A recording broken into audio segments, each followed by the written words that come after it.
Sunday morning ಬ್ರೇಕ್ಫಾಸ್ಟ್ಗೆ ಅಂತ ಪಡ್ಡು ಹಿಟ್ಟನ್ನು ready ಮಾಡಿಟ್ಟಿದ್ದೆ. ಈ ಹಿಟ್ಟು ಚೆನ್ನಾಗಿ ಉಬ್ಬಿ ಕೂಡ ರೆಡಿಯಾಗಿತ್ತು. ಇದಕ್ಕೆ ಸ್ವಲ್ಪ ಉಪ್ಪು ಹಾಕಿ ಚೆನ್ನಾಗಿ ಮಿಕ್ಸ್ ಮಾಡಿ ಇಡ್ತಾ ಇದ್ದೀನಿ. ಒಂದು ಮಿಕ್ಸಿ ಜಾರ್ಗೆ ಒಂದು 3ರಿಂದ 4 ಹಸಿಮೆಣಸಿನ್ಕಾಯಿ, ಒಂದು ಅರ್ಧ ಟೀ ಸ್ಪೂನ್ ಜೀರಿಗೆ, ಒಂದು ಚಿಟಿಕೆಯಷ್ಟು ಅಜ್ವಾನನ ಹಾಕಿ ಇದನ್ನು ತರಿಯಾಗಿ ರುಬ್ಕೋಬೇಕು. ರೆಡಿ ಇರುವ ಹಿಟ್ಟಿಗೆ ಈ ಖಾರವನ್ನು ಹಾಕಿ ಕಟ್ ಮಾಡಿರುವ ಕರಿಬೇವಿನ ಸೊಪ್ಪು, ಕೊತ್ತಂಬರಿ ಸೊಪ್ಪು ಮತ್ತು ಸಣ್ಣದಾಗಿ ಕಟ್ ಮಾಡಿರುವ ಸಬ್ಬಸಿಗೆ ಸೊಪ್ಪು ಮತ್ತು ಈರುಳ್ಳಿ ಕೂಡ ಸಣ್ಣದಾಗಿ ಕಟ್ ಮಾಡ್ಕೊಂಡು ಹಾಕ್ಕೋಬೇಕು. ಇವಾಗ ಈ ಹಿಟ್ಟನ್ನೆಲ್ಲ ಚೆನ್ನಾಗಿ ಮಿಕ್ಸ್ ಮಾಡಿ ಈ ಹಿಟ್ಟು ಪಡ್ಡು ಮಾಡಲಿಕ್ಕೆ ರೆಡಿಯಾಗಿದೆ.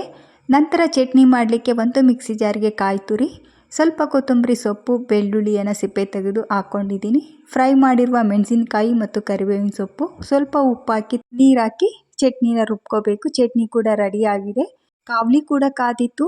ಎಣ್ಣೆ ಹಾಕಿ ಪಡ್ಡಿ ನೀಟಾಗಿ ಇವಾಗ ಪಡ್ಡು ಕೂಡ ರೆಡಿ ಆಗ್ತಾ ಇದೆ. ಕಂಪ್ಲೀಟ್ ವಿಡಿಯೋನ ಕೆಳಗಡೆ ಲಿಂಕಲ್ಲಿದೆ, ಚೆಕ್ ಮಾಡ್ಕೊಳ್ಳಿ.